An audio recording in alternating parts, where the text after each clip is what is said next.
It's another summer and another butchering season, which is exciting. It's honestly one of our favorite times of year, is getting together in the summers to help each other do things on our homesteads, which typically it's butchering because butchering is such a big job, but it wouldn't have to be butchering.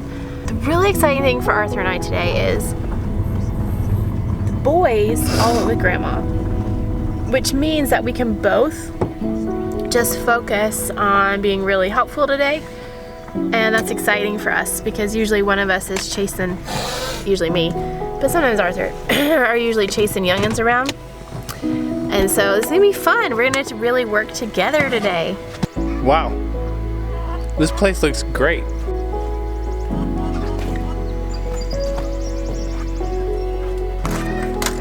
How's it going? Good. How are you? You guys are on the dot, man. Yeah. First time ever.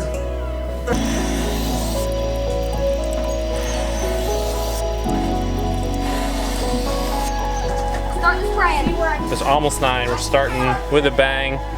First chickens are getting killed and plucked, and I'm finishing sharpening knives, and then we'll start gutting here at the gutting station.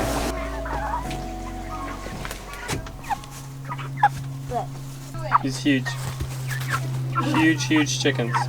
Here, Mr. Justin, are the lugs out of here? How are you enjoying having freedom to work instead of the boys being here? It's just nice working without worry. Like, where are the kids? What are they doing?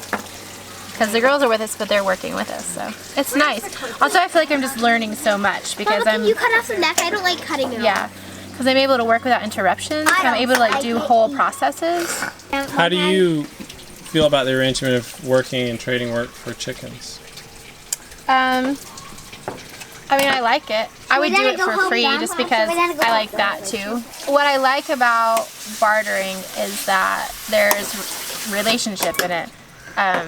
It's not just about something cold, though useful, like money. I would do this just to be together as a community, working together. There's something about working in groups like this that's so personal and really strengthens relationships, I feel like, and friendships. But I do really appreciate that the roads also compensate us with chicken, because that's also like a really nice thing, and it's a way to say thank you, and it blesses our family. I like this stuff because it's actually like doing life together. Yeah. Because it's like we're making food here and putting food away. Yeah. And to me, I would almost rather do that than just hang out. I think in the past our families have so often worked together that when we just hang out, it's really special. So how about you cut it? Then we've done some more just hanging out, you know, recently because we lived here for a while. But in the past we mostly worked. So then just hanging out was really unique. Yeah. But I like working together. I think it's fun, and it creates these memories, and it accomplishes something. And also, we would never get to hang out with Justin this long if he wasn't working. God, Gracie, we're just throwing it all away.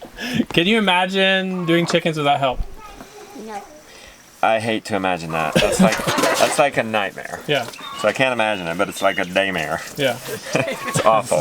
Because the first time we did this, it was by myself.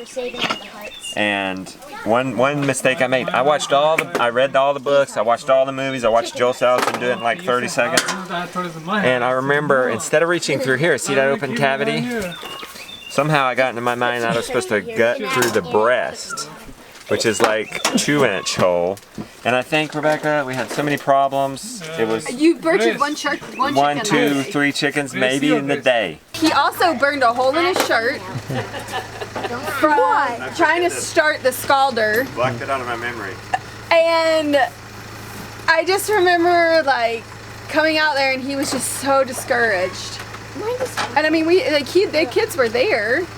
But he was just like, I don't even know. The kids were, not. I don't even know how this is gonna work out. After that, I went over to another farm, and I said, okay, how do we do this? I'd like to see you reenact that. Getting through the neck.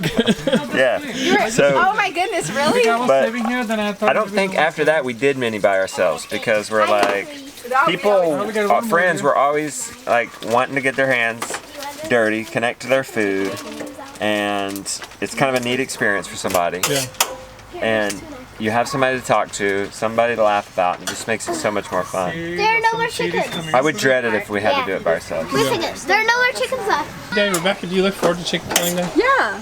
Yeah. What's your favorite thing about it?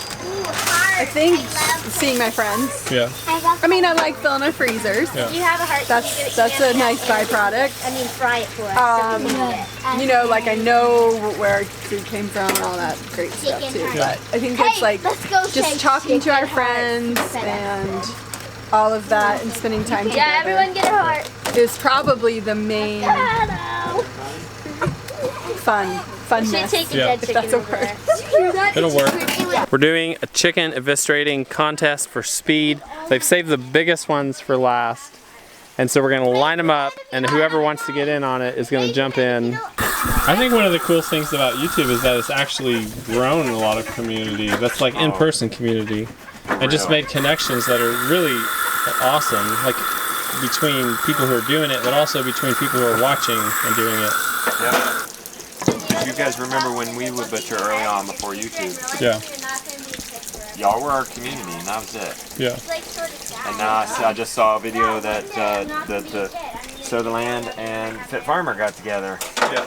And we're butchering together. Isn't that beautiful? Yeah. And then I think that encourages other people to say, hey, whether they have a YouTube channel or not, you don't have to have that. Hey, I'm going to do this. Yeah.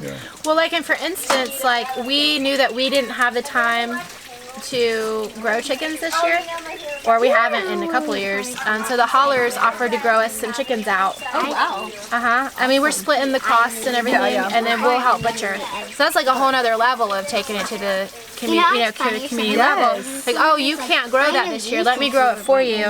You know, and then we'll do the work to, the ending work together. Here's the honest truth about us and chickens. We've only raised meat chickens like once. No, it's been, Twice maybe. Here's the truth. I think it's 3 times. And so we've done a ton of chicken butchering. Oh, it's true. We've done a lot more chicken And we've done a lot more here.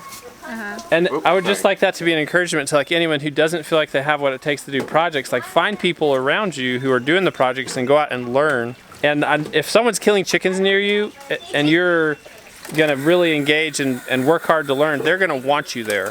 For the last few years, we've helped with so much butchering that we actually haven't had to buy chicken. Now we're not eating as much chicken as I would like, and I guess we have had to buy some chicken, like, because we don't have as much as I would like. But the point being, like, that's pretty neat. Now we don't plan to do that forever. We do plan to raise chicken eventually, but it's been really nice for us to be like, you know what, like, we don't have to worry about this right now. Mainly what it is for us is we don't want to have to purchase and store all the butchering equipment. The alternative title to this video is how to get your friends to raise your chickens for you. It's really not that hard for somebody to raise a few 50 extras. versus 25 chickens. Right, No, exactly. absolutely. It's really not that much harder to. Yeah, and on a smaller level, like I just thought of another thing, like we went in on purchasing some feeder pigs with some friends, and because we were able to purchase so many, we were able to get them delivered. So that's pretty neat. Another collaboration I just thought of is we've had someone approach us before, and we're gonna hopefully still do this eventually if the offer's still there. And their offer was that they want us to grow all their chicken for them, and in exchange, they would supply the butchering equipment. We were gonna work on that last year, and then our house stuff all came up, so we put that on hold for another year. But the point is that it could be that there are people who want farm fresh food, and they want you to grow it. And maybe that's ideas for some of you who watch YouTube videos about homesteading, love the idea, but you don't really feel like you can pull it off yourself, is actually enabling other people to do the projects and you benefit. Maybe you have financial means and you can find someone who wants to do this and enable them to. And that kind of, like Joel Salatin's talked about that partnership a lot with wisdom and resources of older people and the energy and enthusiasm of younger people. And I love that idea so much. And so there's just so many arrangements that you could get in to without owning land, where you can enjoy the richness of helping raise your own food, and you can do that without buying a farm, and do it in the context of community and just really enjoy those connections. I love that. Arun, do you mind being in the vlog? Sure. What are you listening to? Oh, I'm listening podcast Ravi Zacharias. It's Ravi like, Zacharias. yeah, it's like Christian apologetics. He died a few months ago. All right, Arthur, are you in the competition? Unless someone would say Yes. Josiah, is in the competition? Yep, there's me right there. All right, Justin and Josiah. Now, who else? Joyful, are you in the competition? Is everybody Is that table too high for you? And but not the speed, but the quality. Everybody's ready. Go! Pull this from. You done yet, Jonah?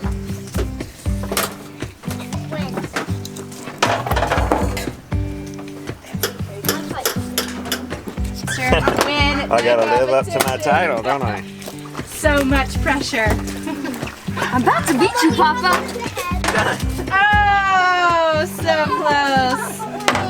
We won't worry about the second and third. Everyone wins. Daddy, Except for the chickens. look at this, Papa. What is that? Ladies in overalls. You got the same overalls. We do. She was the instigator on that one. Which y'all do. She told me just the best. they are the best. They're Patagonia hemp overalls, and you can just move in them. They're Very end stuff, yeah. They make short ones too. What are y'all working on? I'm making bags for broth, so I do necks, heads, and feet in them, and then when I make a pot of broth, I just grab one of those out and stick it in there with it all to help with the gelatinousness of it. Oh yeah, so yummy. Did legs and heads and soup used to gross you out? For sure. Very much so. When did that change for both of you? When we started using them in soup broth. So is it just a process of being desensitized? I think, well, for me it was like, So you want to stuff the bag full? yeah, I stuff Okay, it because you full. make big pots. Yeah, because we do like 5-gallon pots. Yeah. For me, I think it was after the tour, just like having been not like knowing where we were going to get our food from and like was it healthy and all those things. For me, it was like a switch, I guess, where I was like, okay, like I have control now. I'm going to start using more of the animal, I think. Yeah. And that was too for me being involved with butchering too. Like that's kind of why I decided to start helping butcher. One was like my kids were older and I could. And then the other was just like a new appreciation, I think, for it. Because before I feel like maybe I took it for granted because it was like, it was just what we had done for so long. And then now it was like, oh, wait a minute. I don't have fresh chicken or fresh beef in my freezer that I can just go get. This stuff gives the gelatin. You know, like whenever the broth is cooled and there's that big old thick layer of goo. Well, it's just like really good healing stuff for your gut too. The flavor is definitely richer. Yes. And I know that like when I make gelatinous broth versus like thin broth, I feel better. Because it's all the nutrition. Yeah, you like, I don't know, like that may be in my mind, but I feel like I actually like feel the benefits.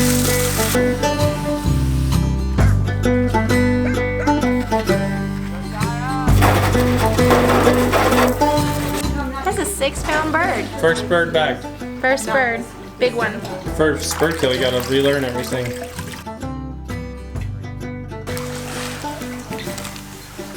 The chickens are chilled right here until they're cold, drying on the drying rack. They don't want them sopping wet going into the freezer. These are shrink wrapped bags, and Rebecca's poking a little hole over the back or the breast of each one. And she's zip tying them. And then the hot water shrinks the bag and forces all the air out. They turn out really good. They really do. Super good. Just like the grocery store. That's our goal, right? Don't let this plastic bag come between us. So then I find this hole, I find the hole and cover it with a sticker. And I weigh, this is gonna be a big one. 5 pounds, 7 ounces. These chickens are amazing. They are amazing.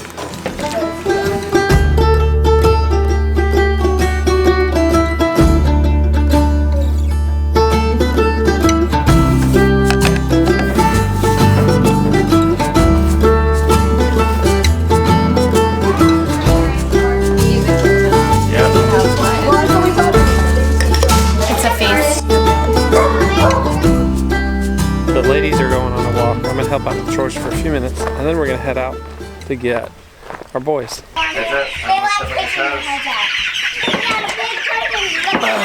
Thank you. This chick has calmed down now that it knows that I'm not going to hurt it.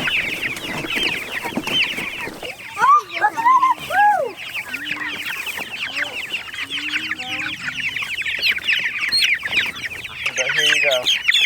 5 more weeks. Yard duty. The next 100 chickens are going out into grass the same day. Do you do it on purpose the same day? Yes, for sure, because listen, they can be growing in there Yeah. for 3 weeks. Yep. While the guys before them were finishing, these big guys graduate high school, so to speak, go in the freezer. Yeah. These little guys are graduating to kindergarten coming out here. And Rosie, the guard goose, Yeah. is never alone. That's cool. And it's super efficient. I mean, you could really start as early as you can in the spring and then go all the way in the fall, just back to back. But And then it's you- nice to knock it all out at once. And then you only have to have 1 coop and then Yeah. 1 net. Done in 13 weeks. Yeah, because we only needed 2 batches this year. Is your grit from the creek? Oh yeah, Just wild. and I like it from the creek because you got more minerals. Yeah. That makes Well, I mean, sense. the grit you're gonna buy at the store is actually probably not gonna have any minerals. Yeah. But the creek sand, the river sand is gonna be a lot richer, and different in sizes. Yeah. You're gonna have little tiny sand. You're gonna have big marbles that the turkeys will like. And they pick whatever they want.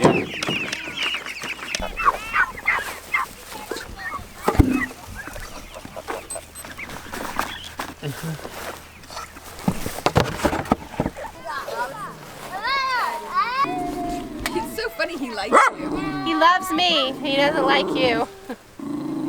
Teddy. Teddy's been barking at just me all day long. Doesn't like me a bit. Oh, Oh, he's chilling. He's chilling a little Just a bit. good boy. At least he's not full out barking Why right aren't we now. going anywhere?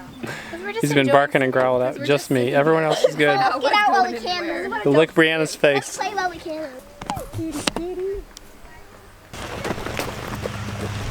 It's starting to rain, and we're gonna go out and make sure those chicks are getting under shelter. This is the first time in their life they've ever had to worry about shelter, rain, or anything, and they're probably most vulnerable today, just because the weather's been really cool and they're little.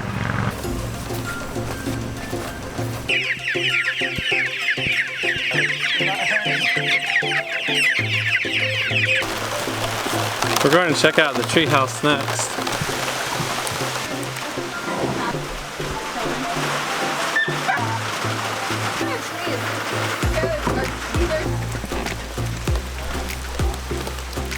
What's happening here? They're giving us some Payday. chicken. Payday, he says. Payday!